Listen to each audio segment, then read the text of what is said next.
அஸ்ஸலாமு அலைக்கும் வரஹ்மத்துல்லாஹி வபரகாத்துஹு. குர்ஆனிய சிந்தனை தஃப்சீரிலிருந்து சூரா அல் கத்ர் தொடர். வமா அதுராக மா லைலத்துல் கத்ர். மகத்தான இரவு என்றால் என்ன என்பதை நீர் எப்படி புரிந்து கொள்ள முடியும்? லைலத்துல் கத்ரி ஹைரும் மின் அல்ஃபி ஷஹர். மகத்தான அந்த இரவு 1000 மாதங்களை விட சிறந்தது. மகத்தான இரவு என்ற பிரயோகத்தை கேட்கும் போதே மகத்தான என்பதன் பொருளை அறியும் ஆர்வம் மேலெழுவது இயல்பானது. அந்த வகையிலேயே இந்த கேள்வி இங்கே எழுப்பப்பட்டிருக்க முடியும். எனவே மகத்தான இரவு என்ற இந்த எண்ணக்கருவை இவ்விரு வசனங்களூடாகவும் புரிந்து கொள்ள முனைவோம்.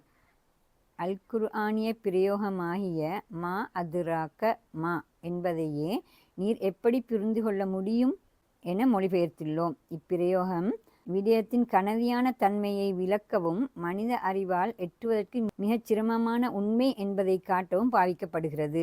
இக்கருத்தை ஏற்கனவே பல இடங்களில் விளக்கியுள்ளோம். இப்பிரயோகத்தின் பின்னணியில் அல் குர்ஆன் இறங்கிய இந்த நிகழ்வு, அது இறங்கிய அந்த இரவின் பெருமானம் மனித அறிவால் எட்டுவதற்கு சிரமமான மிக உயர்ந்த அந்தஸ்து கொண்டது என புரிந்து கொள்கிறோம். அடுத்த வசனம் அக்கேள்விக்கு பதிலாக அமைந்து அந்த இரவின் பெருமானத்தை விளக்குகிறது. 1000 மாதங்களை விட அந்த ஓர் இரவு உயர்ந்தது என்கிறது இந்த வசனம்.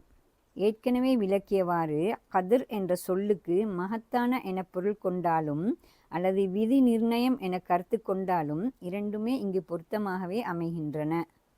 1000 என்ற சொற்பிரயோகம் சரியாக 1000 என்ற கருத்தை கொடுக்காது. மிக பல ஆண்டுகளையும் விட அவ்விரவு உயர்ந்தது என்ற கருத்தையே கொடுக்கும். 1000 மாதங்களையும் விட என்ற பிரயோகம் இதனை நன்கு காட்டுகிறது. அல் குர்ஆன் இறங்கியமை உயர்ந்த மகத்துவமிக்க நிகழ்வு. உலக வரலாற்றில் இந்த ஓர் இரவு ஏற்படுத்திய தாக்கம் அவ்வளவு பாரியது.